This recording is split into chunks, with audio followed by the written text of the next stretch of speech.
Hey family, I know it's been a minute since I shared my journey with you. I had some software issues that slowed me down, but I'm back and stronger than ever. Thank you for your patience. Life happens, and sometimes setbacks hit in unexpected ways. Even something as small as a technical problem can throw off your whole flow. But I'm here now, and moving forward, I'm committed to showing up consistently for you, God willing. My plan is to post at least twice a week as I continue sharing my testimony, my healing, and the lessons God has taught me along the way. In part 1, I shared with you how my life completely changed after a car accident left me paralyzed from the chest down. But today, I want to take you back to 6 months before that accident because truthfully, my story of pain didn't just start with my paralysis. It started with something that ripped my heart wide open, the loss of my bride-to-be. I still remember it so clearly. She had come to visit my family with her whole family so that everyone could get to know each other because we were planning to get married. In fact, our wedding was only a month away. That day was just perfect. It was filled with laughter, with smiles, and so much joy. I remember thinking to myself, this is it. This is the future I prayed for. Everything finally felt right, like happiness was truly within my grasp.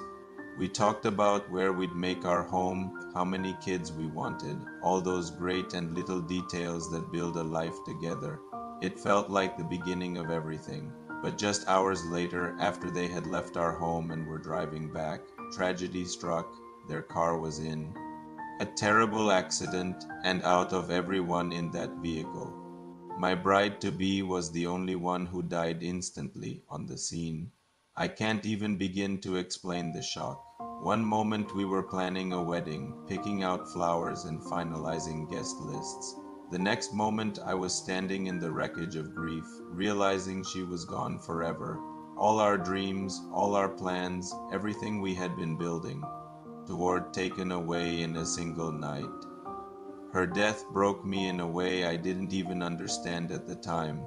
I slipped into a deep, dark depression, but I didn't know that's what it was. I had no name for it. I just knew the weight on my chest was unbearable. The silence in my life was deafening, and instead of facing it, I ran. I drowned myself in alcohol. I partied, lived recklessly, and did whatever I could to numb the pain. People on the outside may have thought I was enjoying life, but the truth was I was lost. I was hurting so badly. I was just trying to forget, even for a few hours, that she would never walk through the door again. Sometimes, family, the hardest battles are the ones no one else can see. I was carrying grief, depression, and hopelessness deep inside me. And I thought the answer was distraction, but all I was really doing was destroying myself. I was pushing away the people who loved me, the people who were trying to help, because I couldn't bear for them to see the real state of my heart. I felt like a fraud, smiling on the outside while I was screaming on the inside, and little did I know that this was only the beginning of my journey. 6 months later, another accident would change my life forever. But looking back now, I can see something I couldn't see then. Even in the darkest moments, even when I thought my story was over, God was still holding the pen. The Bible says in Psalm 34:18, "The Lord is close to the brokenhearted and saves those who are crushed." In spirit, at the time, I couldn't feel Him. I felt abandoned. But now I know He was right there, waiting for me to turn back to Him. I'll share more about that turning point in my next video, but I needed you to hear this part first, the part of my story where I thought I had lost everything. If you've ever lost someone, if you've ever tried to cover up your pain with alcohol, parties, or reckless living, I want you to know you are not alone, and there is hope beyond the heartbreak. The Lord is close to the brokenhearted and saves those who are crushed in spirit. Psalm 34:18.